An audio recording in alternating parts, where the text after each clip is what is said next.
Hey everyone, this is Jerm and this is College Pro Tips, a series where I try to help those of you in college or looking to go to college very soon with various things you have questions on and various topics I want to talk about that may help you in the next couple years of your life. Now today we have a question submitted by one of you guys, and I'm going to paraphrase because it's actually kind of two questions together, but basically the question is, what smartphone would I recommend for someone going into college, and what apps would I recommend for someone to be productive with? Like what productivity apps, what apps would I recommend that might help you in your college career? So let's start with which smartphone would I recommend? Android or iPhone or Windows Phone? Now iPhones. Everyone is familiar with iPhones. The iPhone is one of the most iconic smartphones there is, and each time they release a new one, it just gets better and better. Now, the advantage of an iPhone is no matter which carrier you buy it from, you're going to have a very similar platform. The phones themselves are the same. The only differences you'll find between any of the iPhone 5s, for instance, is how much storage space they have and what color they are. Everything else is the same. There are no custom skins or overlays like Android has. It's one consistent unified experience. And that's pretty good. That's really good for people who aren't looking to really get their hands dirty, so to speak, with their phone. iPhone, I compare an iPhone kind of to a Honda Civic. A Honda Civic is a very dependable, reliable car. It's a little more basic than some of the more exotic cars out there, but you know that it's quality, and when you get in, it will go. You don't really have to worry about it. And an iPhone is kind of the same way. No matter what carrier you go with, whether it's prepaid or not, you're going to have pretty much the same phone. Other advantages of the iPhone, it's a better free phone. Now, carriers like Verizon will offer the iPhone 4 for free, the 4S for $100, and the 5 for $200 for the base 16 gigabyte model. And then when the iPhone 5S or iPhone 6 comes out, probably the 4S will be free, the 5 will be $100, and the new one will be $200, and so on. The advantage of this is that the current free phone, and I'm just using Verizon as an example because they are the largest carrier in America, but the 4 is the free phone on Verizon right now, and that's a much better free phone than any of the other free Android or Windows mobile phones available.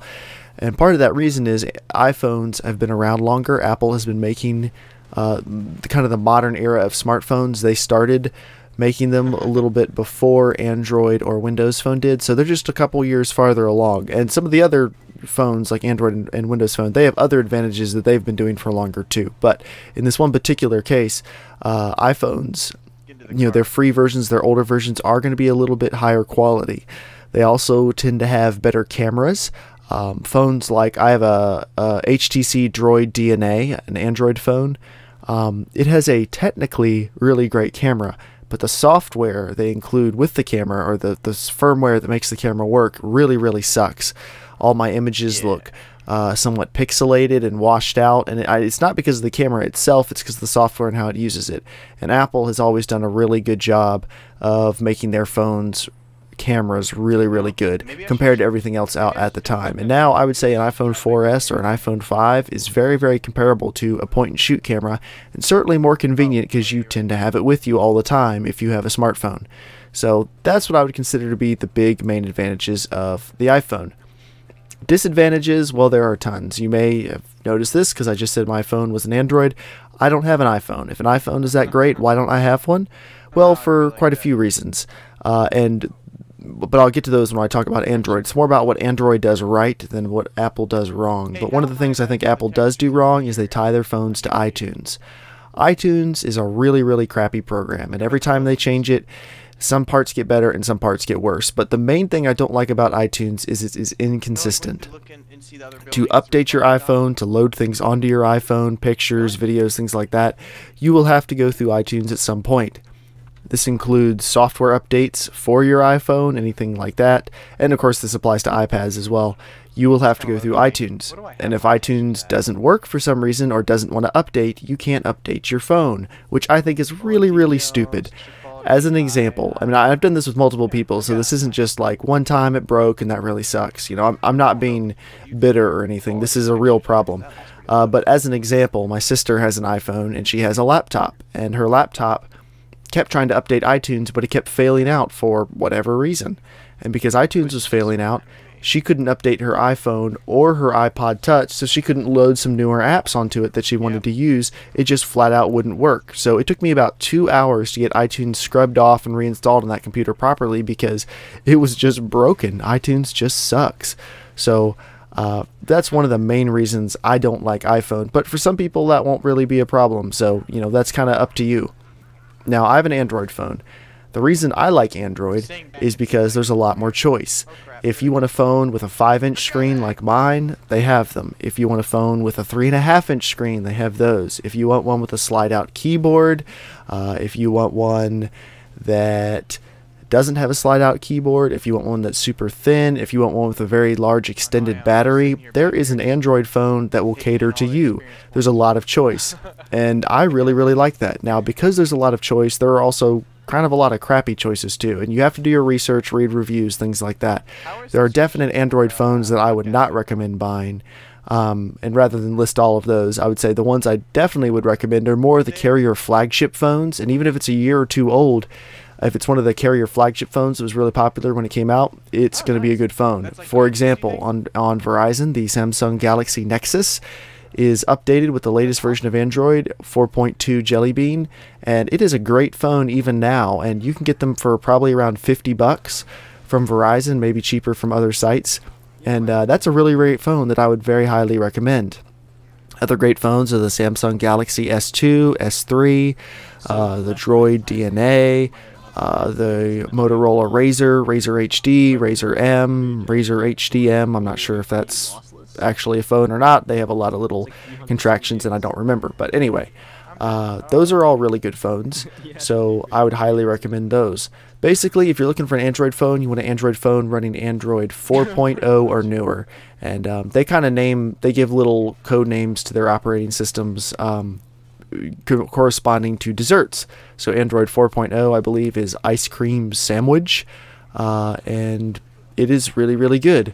So I would recommend buying something with Android 4.0 or newer. Now, the reason I like Android, besides the choice and things like larger screens and slide-out keyboards and whatever, is Google Nav. Now, you can get Google Navigation on an iPhone, but it just works better on an Android phone.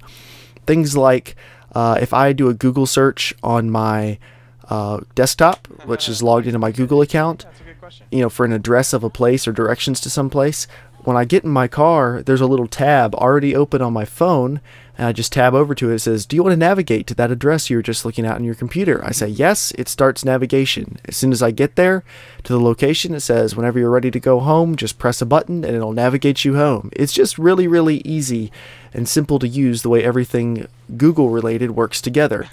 And Apple does have its own versions of those things, but Apple stuff really only works well with Apple stuff. And almost everything supports Google. If you have Google Calendar, Google Contacts, Gmail, whether you get a Windows phone, an iPhone, an Android phone, a Palm Pilot, a BlackBerry, anything like that, it's going to support Google stuff just because Google is very, very popular. But Google Nav, for me, is pretty much worth the price of getting an Android phone just for the superior Google Nav.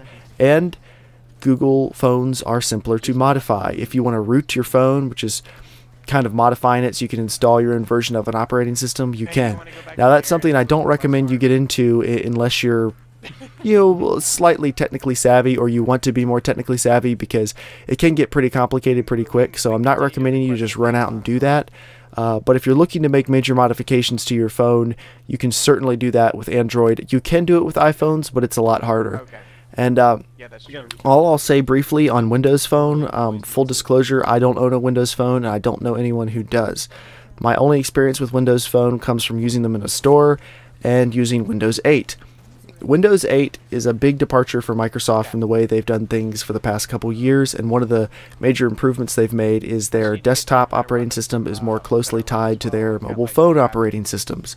And using Windows Phone 8, it actually is really, really nice. If you just want pure simplicity and you don't care about having the most apps or anything like that, but you still want some of the benefits of a smartphone like mobile email and web browsing, I would recommend looking at a Windows Phone. It may not be your thing. You may use it and decide you don't really like it, but give it a shot, because from the little bit of Windows Phone that I've used, I've actually been very, very impressed with it. So check it out, see what you think. Now, apps. The second part of this person's question was, what apps do I use for productivity and what might be helpful for their productivity in college or high school if they get one of these smartphones? Well, the number one app that I like is Google Calendar. And I don't just use Google Calendar for scheduling classes or things like that, which I think is really helpful to do. Like if you're planning out a college schedule, you can block out all of your classes, set them as recurring events so you don't have to add them every week, and then you can look and see what your schedule is going to be like for the rest of the semester. But what I use Google Calendar for is Google Calendar is kind of my assistant. When I'm out and about at my job or doing freelance work and someone tells me something I need to remember for later, I just make a little note or an event in Google Calendar to pop up later while I'm at home.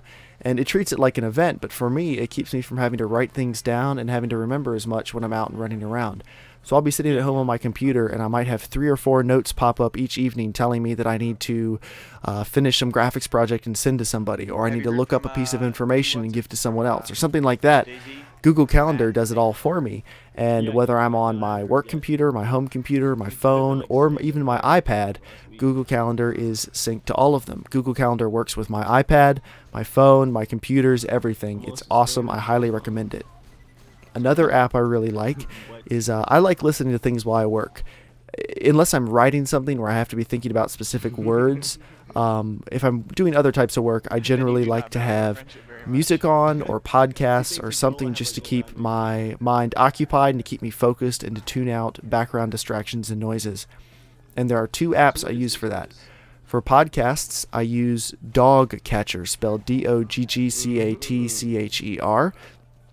Dog Catcher is a really awesome podcast app. It's only like $2 last time I checked in the Android store, and it does a really, really good job of collecting all your podcasts. It saves your place in them, so you can come back and listen to them again later, or listen to, pick up where you left off. It's really good about getting new episodes. It's very reliable. I just really, really enjoy it. It's got a lot of features, and it's pretty cheap, so I'd highly recommend checking it out. For music, I use Google Music. One thing I really like about Google Music instead of iTunes or using an iPhone is Google Music does not require me to store music on my phone. My phone only has, I think, 16 gigabytes of internal memory, and I have about 80 gigabytes of music. A cool thing that Google Music does is it scans my iTunes on my home computer, and every time I add a new song to iTunes, it uploads it to Google Music. So I always have a continuous, up-to-date version of my music available anywhere I have internet access, whether it's a desktop computer, a tablet, or a phone. I can stream my entire music collection, so I also think that's really helpful. And the last app I use for my productivity is called Pocket. Pocket used to be called Read It Later, but they changed the name to Pocket. And what Pocket does is, I don't know about you, but all the time I'm, in the internet, I'm going to websites for work and things like that, and I keep stumbling across articles I want to read or things I want to come back to, or just things that are interesting. But if I read them then, it's going to kind of break my productivity. I'm going to get sidetracked. I'm going to get off track. And I don't want to just make a bunch of bookmarks or something. And that's where Pocket comes in.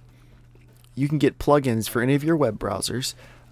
Well, I say any of your web browsers. Chrome and Firefox. I don't know about Internet Explorer or Opera or Safari. They might have them. Who knows?